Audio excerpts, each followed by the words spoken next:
मेरा नाम रोहित है। मिर्ज़ापुर में रहने वाली कामिनी अपनी 6 बेटियों की शादी कुर्ते के साथ कर देती थी।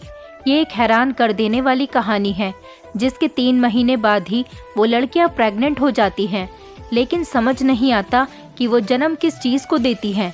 आपकी ये सोच भी वहाँ तक जाती होगी, क्योंकि ये बात हैरान कर देने वाली बात है। ये मिर्ज़ापुर का चौंका देने वाला एक अनोखा हादसा है। हम सब लोग ही किसी न किसी हादसे के चश्मदीद गवाह होते हैं, जो हमारी आंखों के सामने हुआ होता है और नाकाबिले बर्दाश्त होता है, जिसे हम ना चाहकर भी भुला नहीं सकते। ऐसा ही एक हादसा मेरे साथ भी हुआ था। मैं गांव की इस एक अनोखी शादी को कभी नहीं भूल सकता, जिसमें दूल्हा था ही नहीं। आप लोग भी सोच रहे होंगे कि ये शादी कैसी हुई होगी जिसमें दूल्हा ही ना हो, और ये भी सोच रहे होंगे कि दुल्हन की शादी अगर दूल्हे से नहीं हुई तो फिर किससे हुई। तो फिर मैं शुरू से आपको सारी कहानी सुनाता हूँ। ये सारा किस्सा तब शुरू हुआ जब हमारे चैनल को एक न्यूज़ ब्रेक करने के लिए गांव में जाना था। हमारा पूरा एक ग्रुप था और हम लोगों को एक टास्क दिया गया था। हमें गांव के लोगों के बारे में जानकारी लेनी थी। हम न्यूज़ रिपोर्टर थे और हमें लोगों की खबरें लेना था। यही हमारा काम होता था। हमारे हेड ने हमें एक टॉपिक दिया था, बताया था कि जिस पर हमें न्यूज़ कलेक्ट करनी थी और लोगों का इंटरव्यू लेना था। हमारा टॉपिक गांव के लोगों से बातचीत करके उनका रहन सहन का तरीका जानना था, क्योंकि हम शहर में इस न्यूज़ को चलाना चाहते थे और हम गांव की शादियों के बारे में भी जानना चाहते थे, क्योंकि गांव की शादियां शहर की शादियों से काफ़ी डिफरेंट होती हैं और गांव के रस्म व रिवाज भी अलग होते हैं, जिनके बारे में हम लोग नहीं जानते। हम 6 लोगों का ग्रुप था।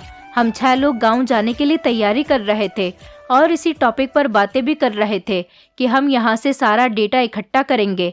फिर मेरा एक फ्रेंड सुनील कहने लगा, यार अब तो गांव क्या और शहर क्या, सारे लोगों की शादियाँ एक जैसे ही होने लगी है।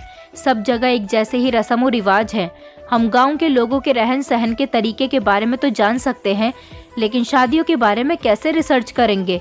हमें तो वैसे भी किसी अनोखी शादी को ढूंढना है। हम ऐसी शादी के बारे में कहाँ से तलाश करेंगे। मैं मजाक करते हुए उससे कहने लगा कि हम एक ऐसी शादी को न्यूज़ चैनल पर चलाएंगे जिसमें लड़की की शादी लड़के के बजाय किसी और चीज़ से कर दी गई हो। मैंने तो ये बात मजाक में कही थी, लेकिन मेरा एक दोस्त मेरी बात सुनकर चौंक गया, जो बहुत देर से खामोश बैठा हुआ था। वो कहने लगा, हमारे गांव में अब तक ऐसा 4 बार हो चुका है जहां पर लड़की की शादी किसी लड़के के बजाय किसी और चीज़ से कर दी जाती है।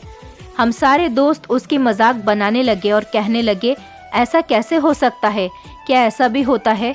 हम ये सब लोग ये बात सुनकर चौंक गए थे। मेरे फ्रेंड ने बताया, हाँ ये बात बिल्कुल सच है। उस गांव में मेरे दादाजी का घर है। मैंने सुना है वहाँ पर लड़की की शादी कुर्ते से कर दी जाती है। हम सब लोग कहने लगे, ऐसा कैसे मुमकिन हो सकता है, जीती जागती लड़की की शादी एक कुर्ते से कर दी जाए। मेरे दोस्त गौरव ने बताया, जी हाँ यही सच है कि लड़की की शादी कुर्ते से कर दी जाती है।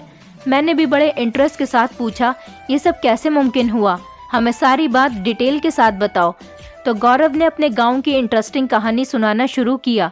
उसने बताया कि जैसा कि मैंने तुम्हें अभी बताया कि गांव में मेरे दादा का घर है और मैं हर महीने छुट्टियों पर बचपन से लेकर अब तक अपने दादा के घर जाता हूँ। मेरे पिता मिर्ज़ापुर से बिलोंग करते थे। हमारा गांव बहुत पुरानी बातों और पुराने लोगों के तौर तरीकों की बातों पर यकीन रखने वाला गांव है। मैं छोटा था जब हमने गांव में कामिनी मासी के आने की खबर सुनी थी।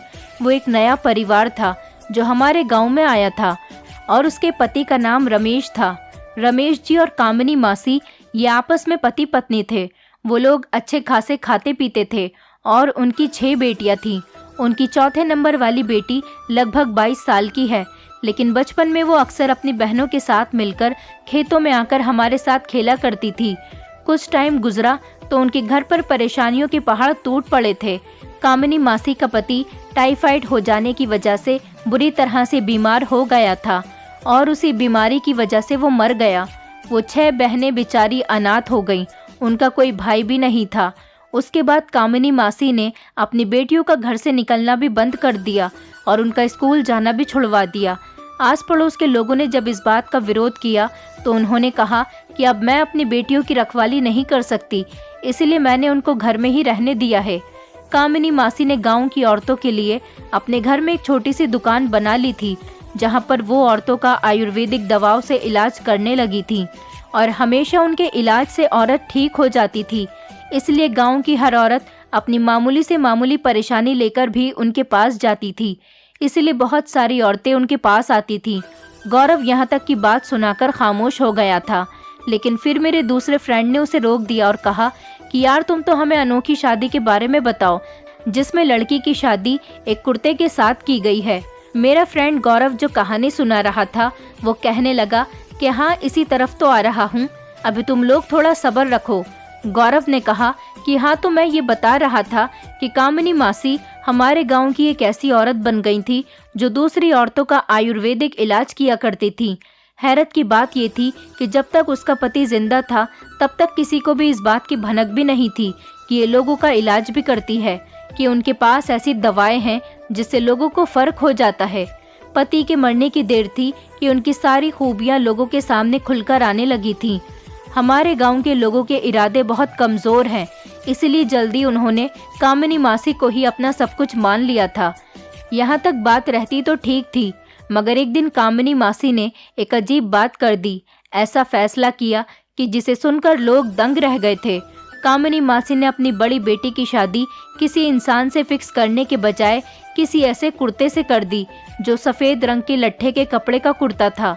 उस दिन गांव का बच्चा बच्चा हैरत में पड़ गया था और लोग तरह तरह की बातें बना रहे थे कि कामिनी को क्या सूझी है कि वो अपनी बेटी की शादी एक कुर्ते से कर दी, मगर किसी ने कामिनी मासी से ये सवाल नहीं किया था।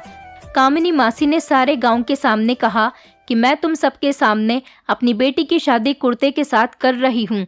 तुम सब लोग अच्छी तरह से देख लो, इसमें बिल्कुल भी झूठ नहीं। मेरी बेटी इस कुर्ते के साथ अपनी आगे की ज़िंदगी गुजारेगी और तुम लोग देखना कि शादी के बाद ये बच्चा भी पैदा करेगी। उसने अपनी दुल्हन बनी बेटी के मंडप के पास कुर्ता रख दिया और सारे ही लोग बड़ी हैरानी से उसे देखने लगे और पंडित जी ने मंत्र पढ़ने शुरू किए। उसके बाद उनकी बेटी की शादी कुर्ते के साथ हो गई थी। लेकिन उस टाइम मेरी उम्र 15 साल थी और जिस लड़की की शादी हो गई थी वो लड़की 17 साल की थी। मैं तो उस टाइम खुद बच्चा था, बाकी की डिटेल मुझे याद नहीं। इतना याद था कि शादी होने के बाद दुल्हन ने वो कुर्ता पहन लिया था और वो बुरी तरह से रो रही थी और सारा गांव खामोश खड़े होकर उनका तमाशा देख रहा था, क्योंकि गांव वाले भी बड़े हैरान हो रहे थे। और तुम लोगों को भी ये जानकर हैरानी होगी, जिस लड़की की शादी एक कुर्ते के साथ हुई थी वो 3 महीने बाद ही प्रेग्नेंट हो गई थी और उसके बाद उसने एक लड़की को भी जन्म दिया था। गौरव की बात सुनकर तो हम लोग भी सच में हैरान हो गए थे।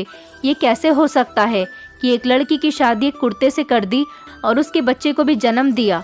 ये तो सच में ही बहुत इंटरेस्टिंग स्टोरी थी। जब मैंने यही सवाल गौरव से किया तो वो कहने लगा, अब मुझे ये नहीं पता उसके यहाँ बच्चे ने कैसे जन्म लिया।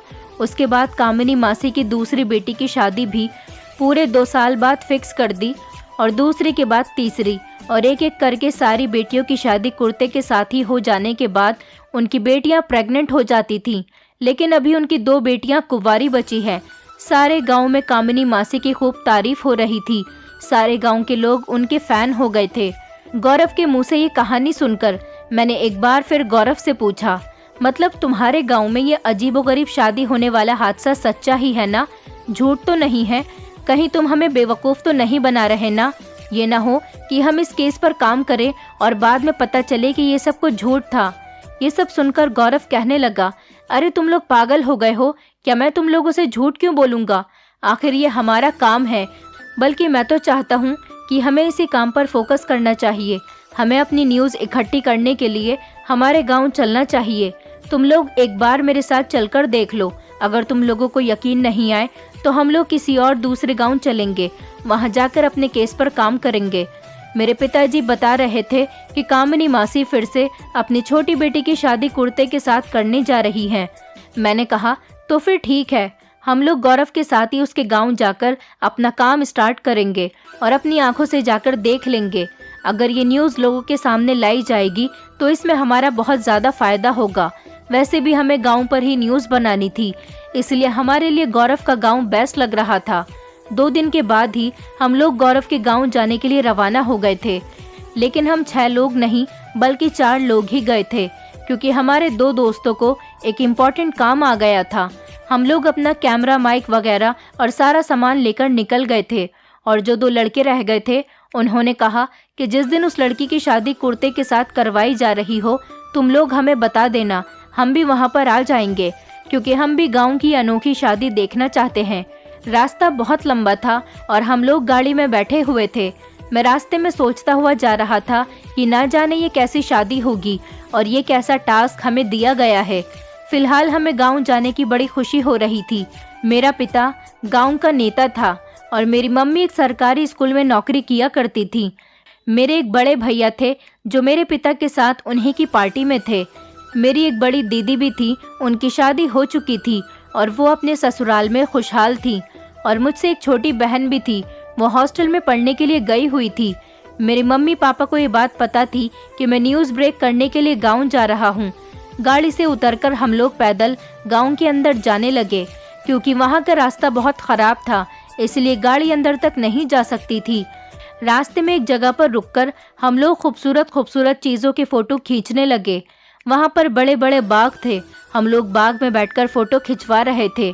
हमारे साथ गया हुआ एक लड़का थककर सड़क किनारे बैठ गया था। उसके बाद मैं कैमरा लेकर खेतों के अंदर तक चला गया था। तभी अचानक किसी से बुरी तरह मेरी टक्कर हो गई थी और हम दोनों ही गिरते गिरते बच गए थे। वो एक खूबसूरत और जवान लड़की थी, वो मेरी ही उम्र की लड़की थी। एक पल को उसको देखकर मैं शॉक्ड ही रह गया था। वो इस कदर खूबसूरत थी कि मेरी उस पर से नज़र ही नहीं हट रही थी।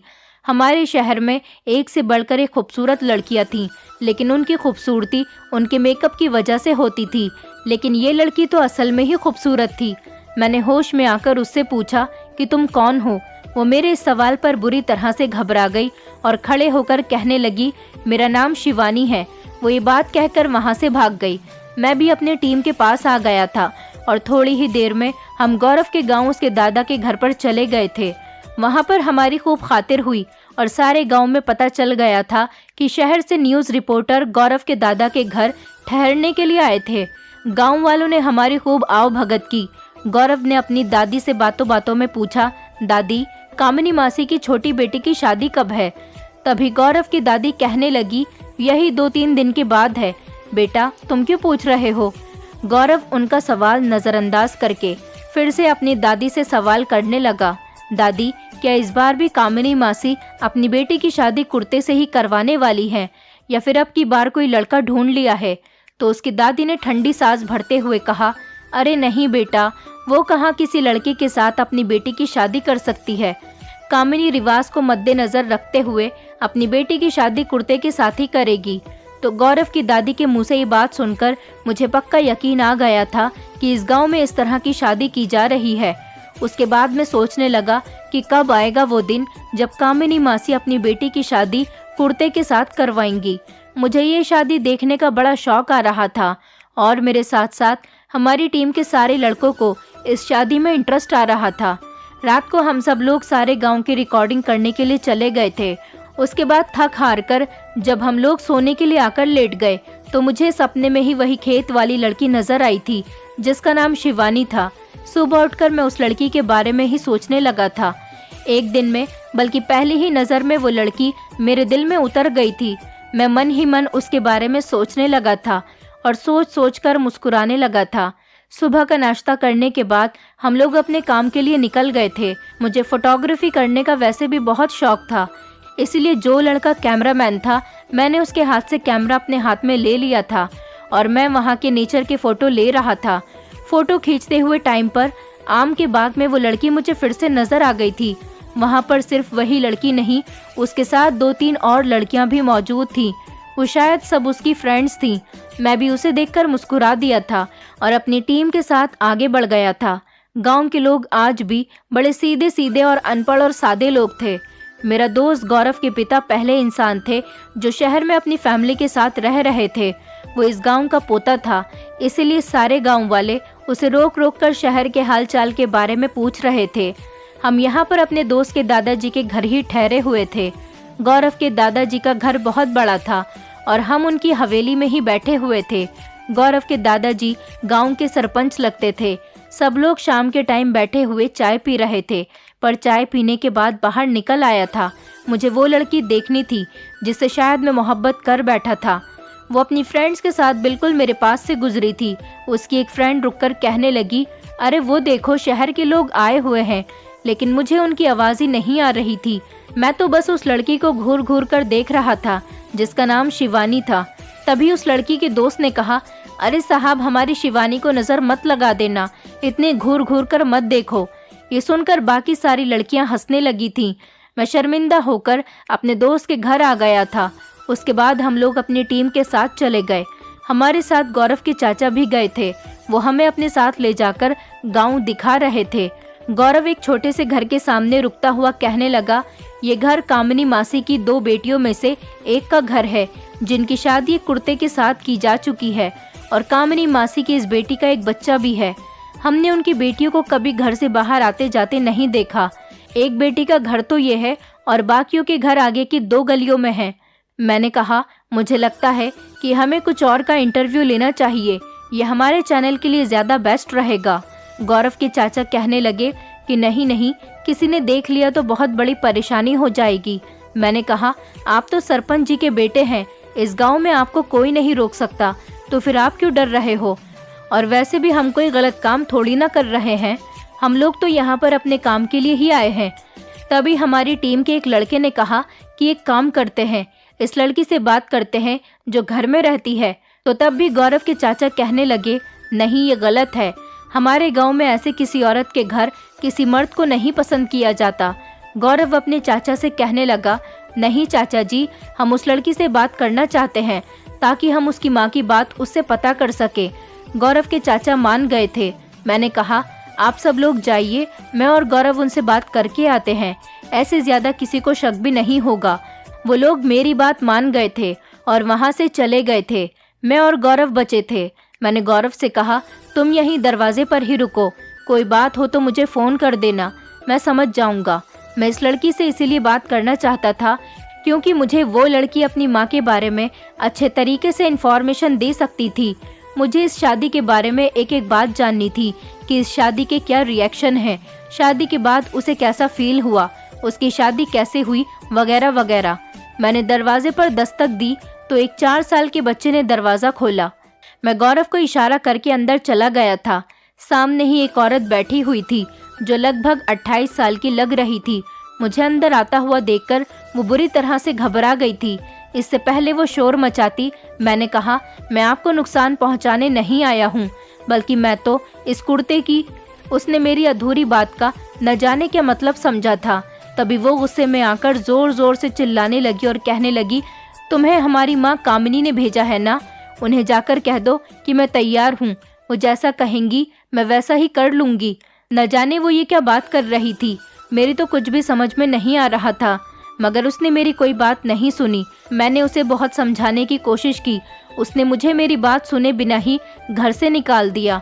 एक बात का तो आइडिया मुझे हो गया था कि वो अपनी माँ कामिनी के खिलाफ काफ़ी गुस्से में तपी हुई थी।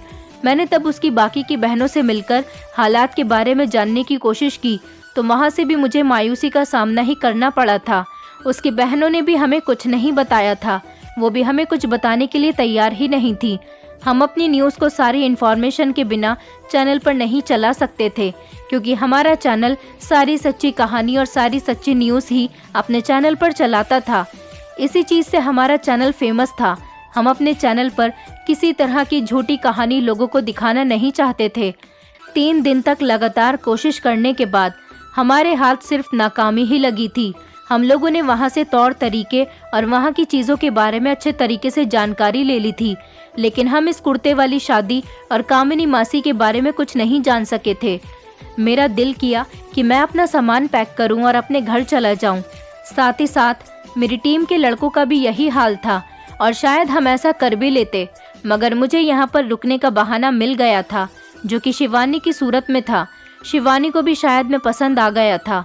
मेरे साथ के 2 लड़के वहाँ से चले गए थे क्योंकि हमारे हाथ कुछ नहीं लग पा रहा था। मैं और गौरव अभी यहाँ पर रुक गए थे।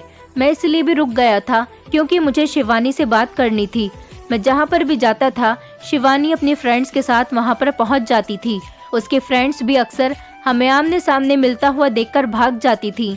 लेकिन मैं उससे कोई बात ही नहीं कर पाता था, क्योंकि मैं इस मामले में बहुत शर्मीला था और वो भी बहुत शर्मीली थी। वो भी मुझे देखकर भाग जाती थी। मैं उसको देखकर सारी दुनिया को भूल जाता था, लेकिन जल्द से जल्द उसे प्रपोज करना चाहता था, पर मुझे उसको प्रपोज करने की हिम्मत ही नहीं हो पा रही थी। मेरा इरादा था कामिनी मासी की जो बेटी है उसकी शादी देखकर ही मैं यहाँ से जाऊं, लेकिन हम यहाँ पर 5 दिन के टूर पर आए थे। हमारे साथ के बाकी लड़के भी जा चुके थे, अब हम दोनों ही बचे थे, इसलिए हमारी भी कॉल्स आ रही थी। मैंने सोचा कि मैं शिवानी के घर जाकर रिश्ता भेज दूंगा। अगले पूरे दिन मुझे शिवानी कहीं नज़र नहीं आई थी।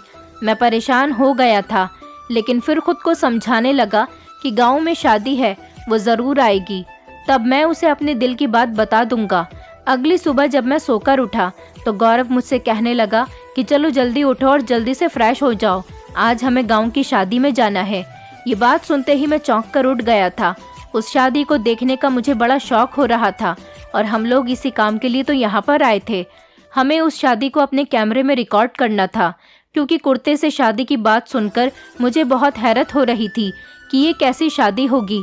पूरे गांव को शादी में इनवाइट किया गया था, इसलिए मैं भी गौरव के साथ कामिनी मासी के घर की तरफ चला गया था।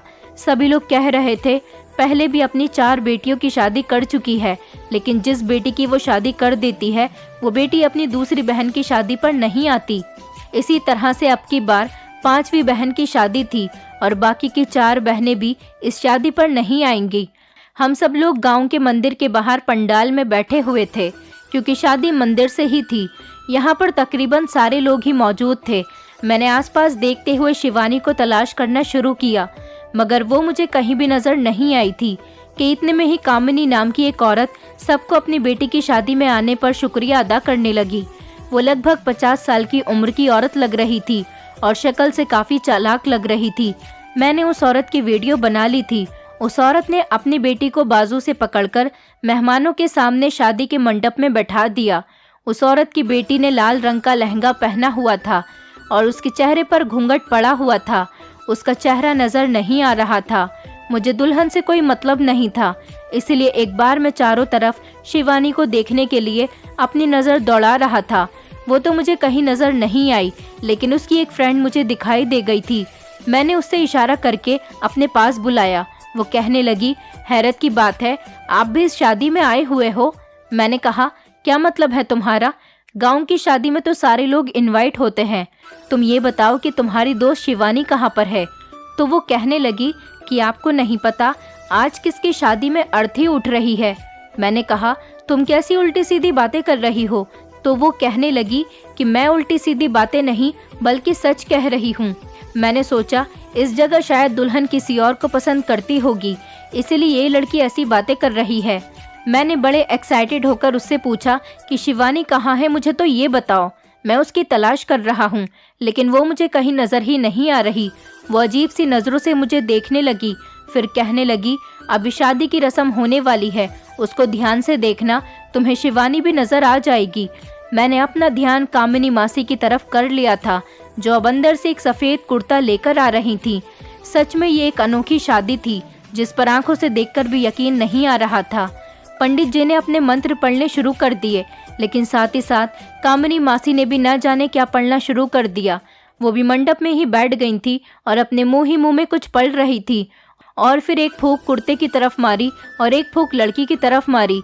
इसके बाद कामिनी मासी ने कुर्ते को अपने हाथ में ले लिया और दुल्हन की मांग में सिंदूर भरने के लिए उसका घूंघट उठाया गया। और जैसे ही घूंघट उठा, ये देखकर तो मेरे होश ही उड़ गए थे। मैं चौंक कर बैठे से खड़ा हो गया था। मुझे ऐसा लगा जैसे मुझे सांस नहीं आ रही हो। वो दुल्हन बनी हुई लड़की कोई और नहीं बल्कि शिवानी थी। ये देखकर मुझे अपनी आंखों पर विश्वास नहीं हो रहा था। उसकी माँ उसके सर पर कुर्ता रख रही थी और वो आंखों में आंसू लिए बस मेरी तरफ ही देखे जा रही थी। शिवानी की आंखों में आंसू निकलने लगे थे और सब लोग भी इस शादी को बड़ी गौर से देख रहे थे। कामिनी मासी ने अपने एक हाथ में कुर्ता लिया और उसी हाथ से शिवानी की मांग भर दी। मैं तो देखने यहाँ पर अनोखी शादी आया था, लेकिन जो मैं अपनी आंखों से देख चुका था उसको देखकर मेरे सर पर आसमान टूट पड़ा था। बारी बारी गांव के सारे लोग शादी का खाना खाने के बाद जाने लगे थे। मेरा फ्रेंड गौरव कमरे में पूरी शादी रिकॉर्ड कर रहा था। उसके बाद दुल्हन को उसके कमरे में भेज दिया था। मैं मौका देखकर शिवानी से मिलने के लिए चला गया ताकि उससे बात कर सकूं, उससे पूछ सकूं कि उसने मुझे इस शादी के बारे में बताया क्यों नहीं। मैं दुल्हन के कमरे में चला गया। वहाँ पर शिवानी बैठी हुई थी। शिवानी मुझे देखकर रोने लगी। मैंने उससे पूछा, तुमने मुझे इस बारे में बताया क्यों नहीं? वो रोते हुए अंदाज में कहने लगी, मैं आपको इस बारे में क्या बताती, ऐसा होना तो मेरी किस्मत में ही लिखा हुआ था और मेरे साथ एक दिन ऐसा ही होना था। वो बुरी तरह से रो रही थी। ये बात कामिनी मौसी को नहीं पता थी कि मैं शिवानी से यहाँ कमरे में बातें कर रहा हूँ। शिवानी ने कहा, आप जाओ यहाँ से, अगर माँ ने देख लिया तो बहुत बड़ी मुसीबत आ जाएगी। उसने मुझे ज़बरदस्ती भेज दिया। मैं भी अपना टूटा हुआ दिल लेकर कमरे से निकल आया। उसके बाद कामिनी मासी ने अपनी बेटी को कमरे में बंद कर दिया और वो कहने लगी कि अब ये 3 महीने के बाद प्रेग्नेंट हो जाएगी, तुम सब लोग देख लेना। सारे गांव वालों ने कामिनी मासी की तारीफ करनी शुरू कर दी। मैं ये सब कुछ सुनकर हैरान रह गया था कि आखिर ऐसा कैसे हो सकता था। मुझे तो होश तब आया जब मेरे दोस्त ने मुझे झंझोड़ कर रख दिया। मेरे दोस्त ने कहा कि शादी पूरी हो चुकी है और रिकॉर्डिंग भी सारी हो गई है, चलो अब हम लोग घर चलते हैं। जब हम लोग शिवानी की शादी से वापस आ रहे थे तो रास्ते में मुझे शिवानी की दोस्त नजर आई, जो शायद वही खड़ी हुई मेरा इंतजार कर रही थी। मैंने गौरव से कहा कि तुम चलो, मैं अभी आता हूँ थोड़ी देर में। गौरव चला गया तो मैं शिवानी की दोस्त से पूछने लगा कि ये सब क्या है, तो वो कहने लगी, ये सब तो होना ही था। कामिनी मासी की छोटी बेटी के भाग्य में पति के साथ की जगह कुर्ते का साथ लिखा हुआ था। शिवानी के दोस्त ने बताया कि शिवानी आपको पसंद करने लगी थी मगर आपको बता नहीं पाई। मैंने कहा, प्यार तो मैं भी शिवानी से बहुत करता हूँ, मगर मुझे समझ नहीं आ रहा कि अब मैं क्या करूँ। अब तो उसकी शादी कुर्ते के साथ कर दी गई है। शिवानी की दोस्त कहने लगी, ऐसी शादी बेमतलब होती है, ऐसी शादी का कोई मतलब नहीं होता। भला किसी कुर्ते के साथ भी जिंदगी गुजारी जा सकती है क्या? जिंदगी तो सिर्फ इंसान के साथ ही गुजारी जा सकती है, वो भी उस इंसान के साथ जिससे हम प्यार करते हैं। साहब, आप मेरी मानो तो शिवानी को लेकर यहाँ से भाग जाओ, क्योंकि अगर आपने ये कदम अभी नहीं उठाया तो शिवानी भी अपनी बहनों की तरह प्रेग्नेंट हो जाएगी। मैंने उलझते हुए उसके दोस्त से पूछा, एक बात बताओ, लड़कियों की शादी अगर एक कुर्ते से हो रही है तो फिर लड़कियां प्रेग्नेंट कैसे हो सकती हैं? वो कंधे उचकाकर कहने लगी, पता नहीं ये सब कैसे हो रहा है। काफी लोगों का कहना है कि वो कुर्ता किसी आत्मा का कुर्ता है और कामिनी मासी अपनी बेटियों की शादी किसी भूत प्रेत या किसी आदमी की आत्मा वगैरह के साथ करवा देती हैं, इसलिए वो प्रेग्नेंट हो जाती हैं। मैंने कहा, ये सारी बातें फिजूल की बातें होती हैं, ऐसा नहीं हो सकता, बात कुछ और है। मगर मैं वहाँ रहकर सच्चाई के बारे में पता नहीं कर सकता था, क्योंकि उसकी ज़िंदगी बर्बाद होने से मुझे बचानी थी, इसलिए मुझे उसके दोस्त की दी हुई राय को ही मानना था। मगर किसी की बेटी को घर से भगाना बहुत बुरा काम होता है। मगर मैं शिवानी को सारी ज़िंदगी एक कुर्ते के हवाले तो नहीं कर सकता था। उसकी 4 बड़ी बहनों की शादी तो मैंने देखी नहीं थी। मुझे उनमें ज़िंदगी जीने की ज़रा भी उम्मीद नज़र नहीं आई थी। उन बेचारी लड़कियों की माँ उनको एक कुर्ते के साथ ज़िंदगी गुजारने पर मजबूर कर देती थी। बात यहाँ तक थी तो ठीक था, मगर ये सुनकर 3 महीने के बाद जब प्रेग्नेंट हो जाती हैं, मुझे अभी शक होने लगा था कि ज़रूर दाल में कुछ न कुछ तो काला है।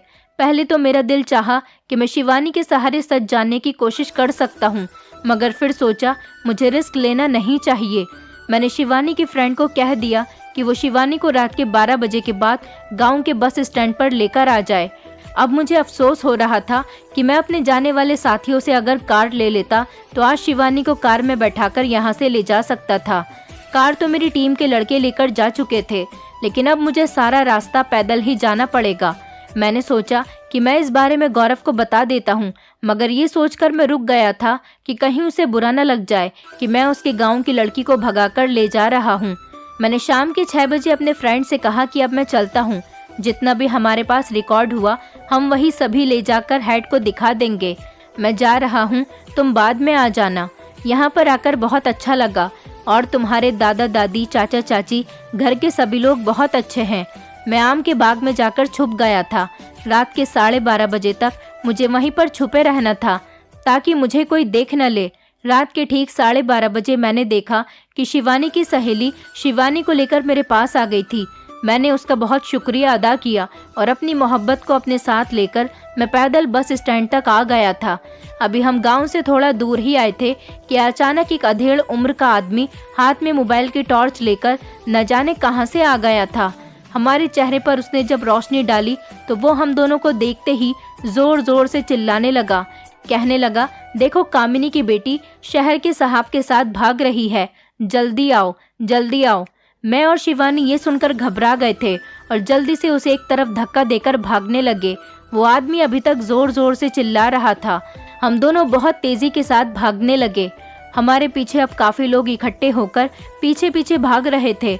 हमें अंदाजा हो गया था कि गांव वाले जाग गए हैं और हमारे पीछे हैं। 12:30 बजे बस स्टैंड पर बस कहाँ से मिलती, इसीलिए मैंने अपने फ्रेंड को गांव के ही हाईवे पर कार लेकर बुला लिया था। वहाँ पर चारों तरफ खेत भी थे। हम लोग भागते भागते एक तरफ खेतों में छुप गए थे, क्योंकि गांव हमारे शहर से काफी दूर था, इसीलिए मेरे दोस्त को आने में टाइम लगता। हम लोग छुपकर अपने दोस्त के आने का इंतजार कर रहे थे। मेरा दोस्त 2 घंटे में गांव के हाईवे पर पहुंच गया था। गांव वाले हमें तलाश कर रहे थे, लेकिन हम अंधेरे में ही झाड़ियों के पीछे छुपे बैठे हुए थे। हम किसी को नजर नहीं आए। जैसे ही मेरा दोस्त आया, हम लोग जल्दी से उसकी गाड़ी में बैठ गए और एक झटके से गाड़ी आगे बढ़ गई। उसी टाइम मेरे मोबाइल पर गौरव का फ़ोन भी आ गया था। वो बहुत घबराया हुआ था और कहने लगा कि कामिनी मासी के प्रेशर में आकर मैंने उनको तुम्हारे घर का एड्रेस दे दिया है। हो सकता है वो पुलिस लेकर तुम्हारे घर पर आ जाएं। अब आगे के हालात तुम खुद संभाल लेना। वो लोग सुबह ही तुम्हारे घर पर पहुंच जाएंगे। लगभग 2 घंटे में मैं अपने घर पर पहुंच गया था। घर पहुंचते ही मैंने अपने पेरेंट्स को सारी बात बता दी थी। वो मेरे शिवानी को भगाकर लाने पर सख्त नाराज हुए थे, लेकिन फिर कहने लगे कि उन्हें पूरा यकीन है उस लड़की की माँ सुबह को पुलिस लेकर हमारे दरवाजे पर खड़ी होगी। मेरे पापा नेता थे, उनको अपनी इज्जत की बहुत फिक्र हो रही थी। उन्हें लग रहा था कि सुबह उनकी बहुत बदनामी हो जाएगी। मेरे पापा ने मुझे खूब डांट लगाते हुए कहा, ऐसी हरकत करने से पहले एक बार हमें बता तो देना चाहिए था, हम तुम्हारी कुछ मदद कर सकते थे। मैंने अपने पापा से कहा, पापा आप खुद सोचो, इस लड़की की माँ ने इसकी शादी एक कुर्ते से कर दी और सारे गांव में फेमस कर दिया कि ये लड़की बहुत जल्द ही प्रेग्नेंट हो जाएगी। भला किसी कुर्ते से कोई लड़की प्रेग्नेंट कैसे हो सकती है? इसकी बाकी की बहनों की शादी भी कुर्ते से हुई, उनके पास बच्चे हैं। ये भी सोचने वाली बात है। मैं शिवानी से बहुत प्यार करता हूँ। ऐसे सिचुएशन में मैं इसको वहाँ पर कैसे छोड़ सकता था? मुझे तो शक है कि इसकी बहनों के साथ भी कुछ न कुछ जरूर गलत हुआ है। मैं तो कहता हूँ कि आप उल्टा पुलिस भेजकर कामिनी मासी को अरेस्ट करवा लो। मेरे पास कामिनी मासी की इस घटिया शादी की सारी रिकॉर्डिंग कैमरे में मौजूद है। मैं ये सारी न्यूज़ कल जाकर ही हेड को दे दूंगा और कल इस शादी का पूरा वीडियो न्यूज़ चैनल पर दुनिया के लोग देख रहे होंगे कि ये औरत कैसे कुर्ते से शिवानी की शादी करवा रही है। मेरे पापा को ये बात बहुत पसंद आई थी, इसलिए उन्होंने फौरन ही डीआईजी साहब को फ़ोन किया और लगभग सुबह के 4 बज चुके थे जब पुलिस की भारी टीम हमारे साथ दोबारा से उस गांव की तरफ चली गई। वहां पहुंचते पहुंचते हमें सुबह के 7 बज गए थे। वहां जाने के बाद पुलिस ने कामिनी मासी के घर को चारों तरफ से घेर लिया था और हमारे साथ हमारे चैनल की पूरी टीम भी वहां पर गई थी और भी बाकी की मीडिया थी। गांव के सारे लोग आसपास इकट्ठा हो गए थे और सभी लोग बुरी तरह से हैरान हो रहे थे। मैंने शिवानी से कहा कि तुम्हें अभी और इसी टाइम अपनी बाकी की चारों बहनों के पास जाना होगा और तुम्हारी बहनों को भी इस बारे में बताना होगा कि शादी के बाद उनके साथ ऐसा क्या हुआ था कि उन्होंने बच्चे को जन्म दिया। पुलिस ने कामिनी मासी को अरेस्ट कर लिया। वो ऐसा क्यों करती थी, ये सारी सच्चाई जानने के लिए हम सारे लोग वहीं पर खड़े हुए थे। जब कामिनी मासी ने हमें सारी बात बतानी शुरू की तो हम सबके होश उड़ गए थे। उन्होंने बताया कि रमेश मेरी बड़ी बहन का पति था, मेरी सबसे बड़ी बहन का पति। मेरी बहन की 6 बेटियां हो गई थीं, लेकिन एक दिन वो टीवी की बीमारी से मर गई। मेरे माता पिता को अपनी नातियों पर बहुत तरस आने लगा था। उनको लगता था कि ये बिन माँ की बच्चियां हैं, उनको कौन समझेगा, ये कैसे रहेंगी। हालांकि सबसे बड़ी बेटी 12 साल की थी और उसे सारी समझ थी। वो अपनी बाकी की छोटी बहनों का ख्याल रख सकती थी। बस इन लड़कियों का ख्याल रखते हुए ही मेरे माता पिता ने मुझसे बिना पूछे ही मेरा रिश्ता रमेश के साथ तय कर दिया, ताकि मैं मासी नहीं माँ बनकर उनके बच्चों की परवरिश करूं। मैंने अपने माता पिता से बहुत कहा कि मेरी शादी यहाँ मत करो। उन लोगों को बहुत समझाया, लेकिन किसी ने मेरी बात नहीं सुनी, क्योंकि मेरा रिश्ता मेरी सहेली के भाई के साथ तय हो गया था और मैं उससे प्यार करने लगी थी। मैंने अपने पिता से कहा, अगर आपने मेरी शादी ज़बरदस्ती करने की कोशिश की तो मैं सारे लोगों के सामने हंगामा कर दूंगी और कह दूंगी कि मुझे ये शादी नहीं करनी, ये शादी मेरी मर्जी के खिलाफ की जा रही है। तो मेरे पिता ने अपने कुर्ते का दामन फैलाकर कहा कि बेटी, हमारी इज्जत रख लो, अगर तुमने हमारी इज्जत नहीं रखी तो मैं खुदकुशी कर लूँगा। इसी तरह मुझे न चाहते हुए भी रमेश यानी अपनी बड़ी बहन के पति के साथ शादी करनी पड़ी। मेरी भांजियाँ, जिनसे मैं बहुत प्यार करती थी, अब वो मुझे दुश्मन नजर आने लगी थी। सिर्फ इन्हीं लड़कियों की वजह से मुझे अपनी खुशियों को मारना पड़ा था। उसी दिन मैंने कसम खा ली थी कि जैसे बर्बादी की ज़िंदगी मैंने गुजारी है, इसी तरह बर्बादी की ज़िंदगी रमेश की बेटियां भी गुजारेंगी। रमेश के मरने के बाद मैंने अपने प्लान पर ध्यान दिया। मुझे गांव वालों की वजह से बहुत डर था कि कहीं वो मेरे काम में अपनी टांग ना अड़ाएं, इसलिए मैंने अपने घर में दुकान खोलकर गांव वालों को अपनी तरफ कर लिया। फिर मैंने ज़बरदस्ती बड़ी बेटी की शादी कुर्ते के साथ करवा दी। ऐसा करने के बाद मेरे दिल को बहुत सुकून मिल रहा था कि जिस कुर्ते की खातिर मेरी ज़िंदगी बर्बाद हुई, इसी कुर्ते की वजह से मैं तुम लोगों की ज़िंदगी भी जीना दुश्वार कर दूंगी। 3 महीने बाद मैंने जानबूझकर लोगों में ये अफवाह उड़ा दी कि वो प्रेग्नेंट हो गई हैं। हालांकि कोई बात नहीं थी। मेरा ऐसा कहने का मकसद सिर्फ लोगों का भरोसा जीतना था। लेकिन जैसे ही बड़ी बेटी के 9 महीने पूरे हुए, मैंने उसको अनाथ आश्रम से लाकर एक बच्चा उसकी गोद में डाल दिया कि अब ये तुम्हारा बच्चा है और अब तुम इसकी इसी तरह से परवरिश करो कि जिस तरह से मैंने शादीशुदा ज़िंदगी का सुख नहीं देखा और तुम लोगों की परवरिश करने में अपनी जवानी को बर्बाद कर दिया। इसी तरह तुम लोग भी अपनी जवानी को दूसरों के बच्चों की परवरिश करने में ही गुजार दोगी। फिर ऐसा ही मैंने दूसरी, तीसरी और चौथी लड़की के साथ भी किया। अब शिवानी के साथ भी कुछ ऐसा ही करने का इरादा था, लेकिन उसने घर से भागकर मेरे सारे प्लान पर पानी फेर दिया। मैंने कामिनी मासी से कहा, लेकिन ये सब तो ठीक है, लेकिन ये सारी लड़कियां अपनी ज़िंदगी बर्बाद करने और कुर्ते से शादी करने के लिए राज़ी कैसे हो गईं? मेरा सवाल सुनते हुए कामिनी मासी ने छठी बहन की तरफ इशारा किया और कहने लगी कि ये सबसे छोटी बेटी है और इसके गले में ट्यूमर है, इसका इलाज सिर्फ मैं ही करवा सकती हूँ। इसीलिए मैं इन लड़कियों से कहती थी कि अगर तुमने मेरी बात नहीं मानी तो मैं तुम्हारी बहन का इलाज रोक दूंगी। इसलिए ये मेरी बात आसानी से मान जाया करती थी। मैंने जो कुछ भी किया बदले की आग में किया, अपने अंदर की जलती हुई आग को ठंडा करने के लिए किया। ये सारी सच्चाई सुनकर सारा गांव, पुलिस वाले और मीडिया वाले भी हैरान रह गए थे कि वो इतनी मतलबी थी कि अपनी ही भांजियों को खा गई। उन सब बहनों ने मिलकर अपनी सौतेली माँ के खिलाफ बयान दिया और पुलिस ने कामिनी मासी को अरेस्ट कर लिया। हमारे चैनल पर इस अनोखी शादी की पूरी कहानी और कामिनी मासी ने किस तरह से शिवानी और उसकी बहनों के साथ बदला लिया, ये पूरी स्टोरी हमारे न्यूज़ चैनल पर चलाई गई थी, जिससे हमारे चैनल का बाहर नाम हुआ था और हमारे काम में और ज़्यादा बढ़ोतरी हो गई थी। कुछ दिनों बाद मैंने बड़ी धूमधाम से शिवानी के साथ शादी कर ली थी। मैंने शिवानी से वादा किया कि मैं तुम्हारी छोटी बहन की सारी जिम्मेदारी लेता हूँ और उसका इलाज भी करवाऊंगा। शिवानी की छोटी बहन हमारे साथ गांव से शहर हमारे घर आकर रहने लगी थी। मैंने उसको पढ़ाया लिखाया और उसका इलाज करवाया। उसकी बाकी की बड़ी बहनों की भी मेरे पापा ने शहर में ही अच्छी जगह पर रिश्ते कर दिए थे और वो सभी अपने पतियों के साथ बहुत खुश रह रही हैं। उन बहनों की ज़िंदगी तो आजमाइश के दिनों के बाद संवर गई, मगर कामिनी मासी ने अपनी इज्जत और अपनी ज़िंदगी दोनों ही बर्बाद कर लिया। क्या हो जाता अगर वो सब्र करके बिन माँ की बेटियों को अपने गले से लगा लेती, अगर वो अपनी मोहब्बत को अपने दिल से मारकर अपनी बहन के पति से शादी कर चुकी थी तो इन बेटियों की परवरिश भी अच्छे तरीके से कर लेती, तो शायद भगवान उनके साथ भी अच्छा ही करता। फिलहाल कामिनी मासी को तो उनकी सज़ा मिल गई थी। मैं अपनी पत्नी के साथ बहुत खुश हूँ।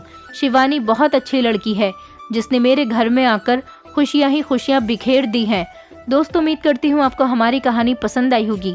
कहानी पसंद आई है तो वीडियो को लाइक करें, चैनल पर नए हैं तो चैनल को सब्सक्राइब करें और हाँ, नोटिफिकेशन बेल को ज़रूर दबाएं ताकि अगली अपडेट सबसे पहले आपको मिले।